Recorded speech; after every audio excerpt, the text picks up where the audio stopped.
Question number 13 हम लोग देखेंगे। क्वेश्चन नंबर 13 है the mid point of the sides of a triangle A B C are the points D E and F given that the coordinate of D E and F are 5,1 6,5 and 0,3 respectively find the coordinate of A B and C. तो यहाँ पर हमने एक triangle draw करा हुआ है, तो इसको हम नेम दे देते हैं। ये है हमारा ए, ये है बी और ये है सी, और इसका मिड पॉइंट हमें दे दिया है। ए बी का मिड पॉइंट है डी, बी सी का मिड पॉइंट है ई और ए सी का मिड पॉइंट है एफ। क्लियर। और डी के कोऑर्डिनेट हमें कितने दिए हैं क्वेश्चन में? 5,1, तो 5,1 हम यहाँ लिख लेंगे। ई के कोऑर्डिनेट क्या है? 6,5, तो हम यहाँ पर 6,5 लिख लेंगे। और एफ के कोऑर्डिनेट क्या है? 0,3, तो यहाँ पर हम 0,3 लिख लेंगे। इतनी बात क्लियर। अब हम ए के कोऑर्डिनेट मान लेंगे x1, y1 और बी के कोऑर्डिनेट हम मान लेंगे x2, y2, सी के कोऑर्डिनेट हम मान लेंगे x3, y3। इतनी बात क्लियर है, राइट। तो अब हम देखेंगे कि D is mid point of A B है, तो मिड पॉइंट फॉर्मूले का हम इस क्वेश्चन में यूज करेंगे। तो मिड पॉइंट फॉर्मूला क्या होता है? हम लिख लेंगे मिड पॉइंट फॉर्मूला। सबसे पहले हम फॉर्मूला लिखेंगे, राइट। तो x1 plus x2 upon 2 and y1 plus y2 upon 2, ये हमारा मिड पॉइंट फॉर्मूला होता है। अब इस फॉर्मूले को हम ए बी में यूज करेंगे, फिर बी सी में और फिर सी ए में, राइट। तो हम देखेंगे, हम लिखेंगे if D is mid point of A B, if D is mid point, D is mid point of A B, तो हम देखेंगे क्या हो जाएगा। x1 plus x2 upon 2, x1 plus x2 upon 2 is equal to क्या हो जाएगा? ये हमारा x है और ये हमारा y है, तो ये इक्वल हो जाएगा 5 के। तो यहाँ पर हम क्रॉस मल्टीप्लिकेशन करेंगे, तो x1 प्लस x2 हमारे पास कितना आ जाएगा? 10 आ जाएगा, राइट। इसको हम इक्वेशन 1 मान लेंगे। अब हम लेंगे y1 plus y2, y1 plus y2 upon 2 is equal to, y coordinate क्या है हमारा? 1, तो ये 1 के इक्वल हो जाएगा। क्रॉस प्रोडक्ट करेंगे तो y1 प्लस y2 बराबर क्या हो जाएगा? 2। ये हमारी इक्वेशन 2 आ गई, राइट। अब हम लिखेंगे if E is the mid point of BC, हम लिखेंगे इफ E is midpoint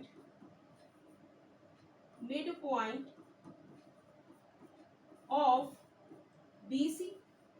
जब E हमारा मिड पॉइंट है BC का, तो x2 प्लस x3 अपॉन 2, तो x2 प्लस x3 अपॉन 2 बराबर किसके हो जाएगा? ये हमारा x है और ये हमारा y है। 6, x बराबर क्या है? 6। तो यहाँ पर भी हम क्रॉस मल्टीप्लिकेशन कर देंगे, तो ये क्या हो जाएगी equation? x2 plus x3 is equal to 12। इसको हम इक्वेशन 3 दे देंगे। क्लियर। अब हम निकालेंगे y2 plus y3, y2 plus y3 upon 2 is equal to किसके बराबर हो जाएगा? 5 के। क्रॉस प्रोडक्ट कर देंगे, क्या इक्वेशन बन जाएगी? y2 plus y3 is equal to 10। ये इक्वेशन 4 दे देंगे। अब हम लिखेंगे कि f is the mid point of AC। हम लिखेंगे f if f is mid point of AC, तो क्या हो जाएगा?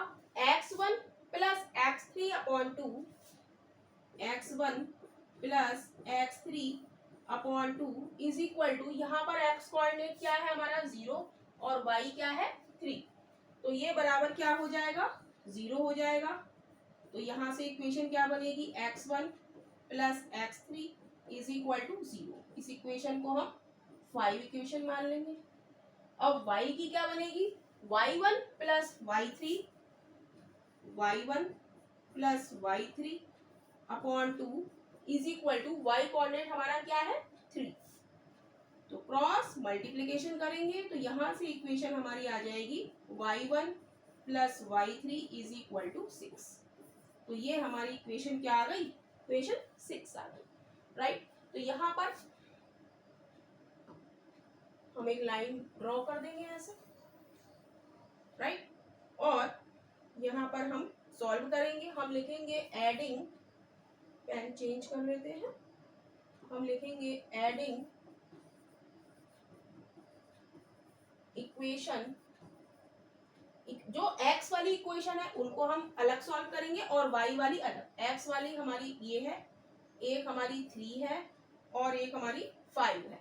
एडिंग इक्वेशन 1, 3 एंड 5, तो क्या आ जाता है हमारे पास, हम देखेंगे x1 x2 x2 x3 और x1 x3, तो हम लिख देते हैं यहाँ पर x1 plus x2 plus x2, third equation हमारी क्या है x2 प्लस x3, तो हम लिख देंगे x2 प्लस x3।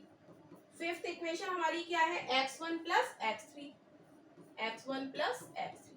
अब हम राइट हैंड साइड जोड़ देंगे 10 और 12, 10 12 प्लस 0, तो यहाँ से जब हम ऐड करेंगे तो ये कितना आ जाएगा 2x1 2x2 और 2x3, तो ऐसे लिख लेंगे x1 plus x2 plus x3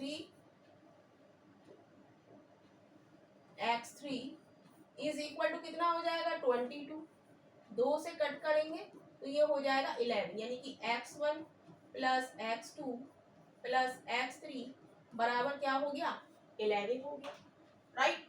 अब हम लिख देंगे adding equation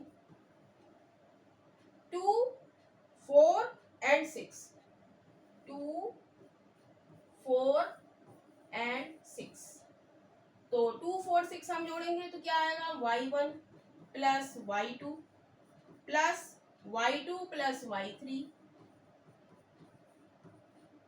plus y1 plus y3।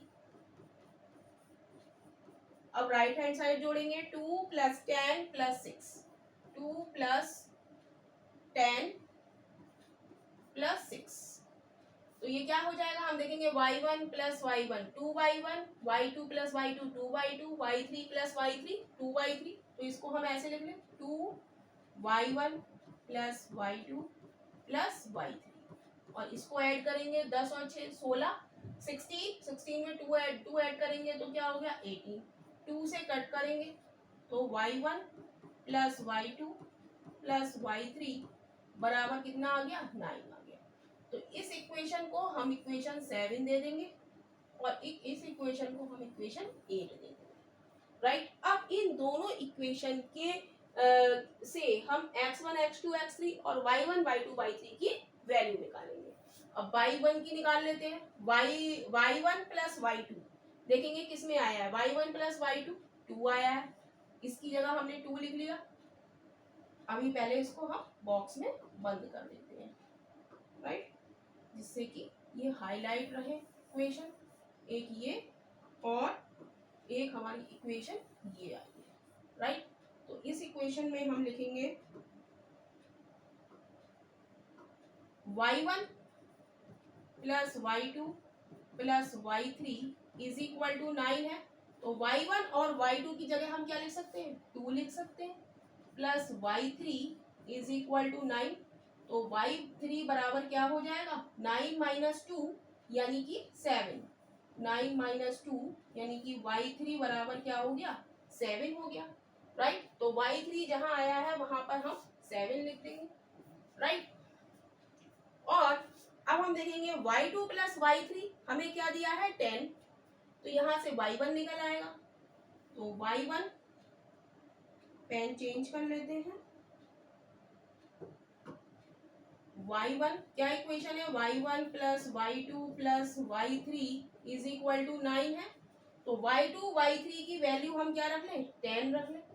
तो y1 निकल आएगा यहाँ से इज इक्वल टू 9। तो y1 बराबर क्या आ जाएगा, 9 माइनस 10, यानी कि y1 बराबर माइनस का 1 और y3 बराबर 7। अब बचा y2। तो y2 कहाँ से निकलेगा, अब हम लिखेंगे इक्वेशन y1, इक्वेशन क्या है हमारी, y1 plus y2 plus y3 is equal to 9।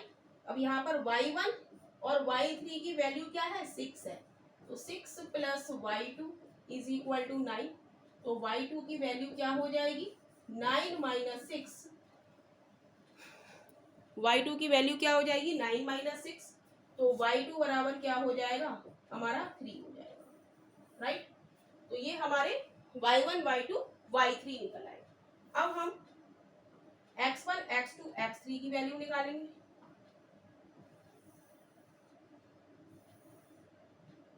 Right,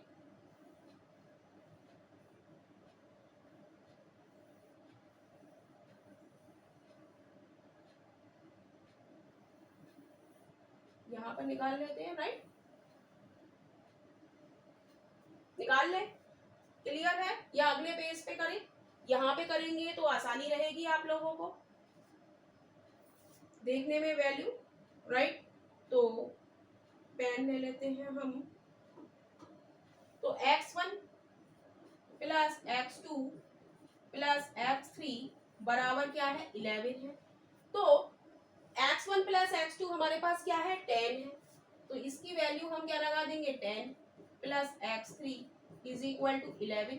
तो x3 बराबर क्या हो जाएगा, 11 माइनस 10, यानी कि x3 बराबर क्या आ जाएगा, 1। तो यहाँ पर हम 1 लिख देते हैं। राइट, और अब हम देखेंगे इक्वेशन हमारी क्या है, इक्वेशन है हमारी x1 plus x2 plus x3 बराबर 11। x3 आ गया, अब हमें चाहिए x2। तो x2 हम देखेंगे, x1 और x3 हमारा क्या है, 0 है।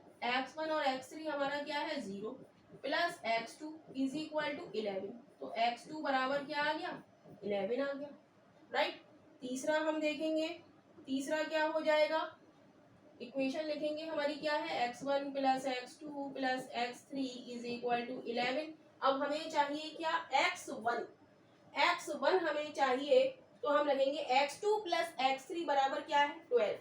तो x1, x2 और x3 की जगह हम क्या लिख देंगे, 12 लिख देंगे। तो क्या आ जाएगा, x1 is equal to 11 minus 12, यानी कि x1 is equal to minus का 1। तो ये हमारे जो कोऑर्डिनेट सारे आ गए, ये हम यहाँ पर पुट कर देंगे। x1 is equal to minus 1, x2 is equal to 11, x3 is equal to 1। तो x1 माइनस का 1 और माइनस का 1, और y1 हमारा कितना है, माइनस का 1। राइट, और x2 हमारा कितना है, x2 हमने निकाला है 11। तो यहाँ पर हम लिख देंगे 11 कॉमा, और y2 हमने निकाला है, y2 है हमारा 3, और x3 हमारा 1 और y3 हमारा 7। तो इस तरीके से ये क्वेश्चन सॉल्व हो जाता है। x1 x2 x3 और y1 y2 y3 की हमने सारी वैल्यू निकाल ली। तो यही हमारे कोऑर्डिनेट है A B एंड C के। तो इस तरीके से ये क्वेश्चन सॉल्व हो जाता है।